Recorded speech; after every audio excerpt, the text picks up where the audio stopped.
네, 안녕하세요. 삭티움조 발표를 맡게 된 한대규입니다. 네, 가볍게 팀원 및 프로젝트 소개해드리고 수행 절차와 핵심 기능 소개시켜드린 다음에 프로젝트 수행 결과 그리고 저희 자체적으로 소감 말씀드리는 순으로 발표 진행하도록 하겠습니다. 네, 저희 팀은 리더인 저와 부리더인 진호님 그리고 민영님과 채균님이 함께 해주셨어요. 그래서 이게 또 멘트는 저희가 또 새벽에 만들다 보니까 조금 오글거려도 이해 부탁드리겠습니다. 저희 프로젝트를 간단하게 먼저 말씀드리면 사람들이 각자 컴퓨터 앞에 작은 식물 하나 키워보고 자랑해보자. 누군가가 여러분에게 취미가 뭐예요? 라고 물을 때 저 요즘 히비스커스 키웁니다. 얘들아 우리 집에 있는 불의 옥잠 보러 갈래? 와 같은 개성 있는 멘트 싹티움과 함께 하신다면 할 수 있습니다. 프로젝트 수행 절차입니다. 저희는 1주차 때 기획과 설계 과정을 가졌고 3주차인 중간 발표 때까지 필수 구현 MVP를 완료했습니다. 이후 핵심 기능과 시스템 아키텍처 환경을 구성을 하다 보니까 4명에서 2주라는 시간이 막 이렇게 여유롭지는 않았어요. 근데 이제 그래도 저희가 해보고 싶은 거 다 해보자 라는 마음으로 재밌게 열심히 달려봤습니다. 네, 저희는 개발하면서 다음과 같은 툴들을 사용을 했고, 네. 우와, 어떡해요? 인프라 설계도가 깨졌는데? 어떡하죠? 와, 이거 제가 정말 죄송한데 이거는 저희의 깃허브나 아니면은 브로셔에 다시 확인해서 수정하도록 하겠습니다. 네, 다음은 저희 핵심 기능인데요. 간단하게 도식화를 해보았어요. 보시면 사용자는 로그인을 한 후에 친구 기능을 통해 나의 친구들의 식물 자랑 소식을 공유받을 수 있고 식물을 키우는 데 필요한 상품들을 구매할 수 있습니다. 또 식물에 대한 정보들을 조회할 수 있으며 이 과정들 중 친구들의 활동은 알람을 통해서 사용자에게 전달됩니다. 간단하게 일부 기능을 프론트로 구현도 좀 해봤어요. 그래서 저희 왼쪽 위에 도메인으로도 접속이 가능하니까 저희 뭐 지렁이 한 마리에 3,000원에 팔고 하거든요. 그래서 한번 구매해 보시는 것도 좋을 것 같습니다. 네, 프로젝트 수행 결과 바로 들어가 보도록 하겠습니다. 우선 첫 번째로 저희는 엘라스틱서치 도입을 해보았는데요. 저희 서비스에는 식물 키워드 관련 검색 기능들이 필요하거든요. 근데 생각보다 식물들 이름이 되게 헷갈리는 이름들이 많은 거 아시나요? 그래서 저희는 사용자들이 원하는 식물을 찾을 수 있게 하도록 동의어 검색 기능이 필요했습니다. 이 요구사항을 만족하는 엘라스틱서치의 기능으로는 엣지엠그램 그리고 시노님 필터 이렇게 두 가지가 있었어요. 엣지엠그램의 경우 오타와 자동 완성 기능 구현을 가능하고 시노님 필터의 경우는 설정에 따라서 오타부터 동의어 검색까지 가능한 기능이었습니다. 그래서 저희는 시노님 필터를 이번에 사용해 보기로 했어요. 예를 들어 장미를 검색을 하고 싶다. 근데 로즈 아니면 당미 이렇게 쳐서 검색하는 상황도 같은 장미라는 결과물을 보여주고 싶었습니다. 그에 따라서 오타에 대한 결과만 보증하는 시노님 필터를 적용해서 구현을 해보았어요. 또한 엘라스틱 서치를 적용한 후에 대용량 데이터에서의 검색 속도 성능 테스트도 진행을 해보았습니다. 50만 건의 랜덤 게시글을 생성한 후에 커리 메서드로 제일 처음에 구현한 검색과 엘라스틱 서치를 이용한 검색 두 가지 방법을 여러 키워드로 반복 검색해서 검색 속도를 비교해 보았어요. 각 단어마다 엘라스틱 서치일 때 성능이 월등히 좋았고 표 보시다시피 평균적으로 86% 성능 개선이 있었습니다. 다음으로 저희는 알림 서버를 따로 만들어 보았는데요. 알림 서버는 SSE와 카프카를 이용해서 구현을 해보았습니다. 의사결정 과정에서 웹소켓이나 폴링 방식도 선택지에 있었는데 단방향 통신에는 SSE가 적합하다고 판단되어서 선택하게 되었습니다. 카프카는 대용량으로 발생하는 데이터에 대해서 빠르게 처리하기 위함과 동시에 추후 알림 서버 증설을 염두에 두었기 때문에 사용하였습니다. 우선 저희가 테스트해본 결과가 있습니다. 알림 서버 한 대 기준으로 알림 데이터 저장 방식을 선택하기 위해서 100만 명의 팔로워를 가진 유저가 게시글을 등록할 시에 대량 알림을 생성해서 클라이언트에게 전달한다는 시나리오 테스트를 해보았어요. 알림 데이터가 비동기로 처리를 할 때가 동기로 처리할 때보다 약 2.114배 빠른 속도로 처리가 가능하더라고요.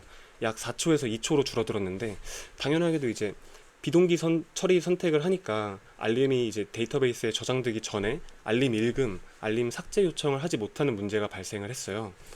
그래서 4초와 2초 차이라면 속도가 조금 늦더라도 사용자들에게 좀 더 확실한 기능을 경험하게 하기 위해서 알림 저장 방식을 동기 방식으로 처리하기로 결정했습니다.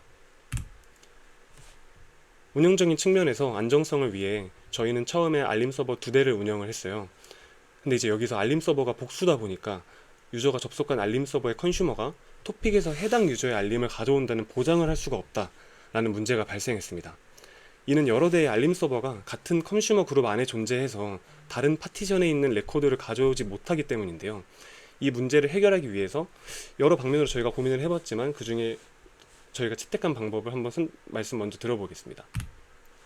일단 처음에 저희는 각 서버별로 토픽의 모든 알림 레코드를 읽어올 수 있도록 서버를 하나의 컨슈머 그룹으로 지정을 해서 알림 서버가 각각의 모든 알림을 컨슈머해서 어느 유저가 어느 알림 서버에 접속을 하든 모든 알림을 수신할 수 있게끔 하였습니다. 그런데 이 역시 알림 서버의 저장 로직으로 인해서 동일한 메시지를 데이터베이스에 중복되게 저장한다는 문제가 발생했어요. 따라서 이와 같이 카프카 컨슈머 그룹으로서 알림 메시지를 데이터베이스에 저장하는 역할을 수행하는 별도의 세 번째 보시는 아래 별도의 서버를 만드는 방법을 채택하게 되었습니다. 다만 이제 채택한 시점이 저희의 발표 준비 시점과 겹쳐서 구현은 하지는 못했습니다. 근데 이 부분이 저희가 많이 고민한 문제인 만큼 수료하더라도 이후에 꼭 구현해 보고자 합니다. 다음은 좋아요 성능 개선 부분인데요.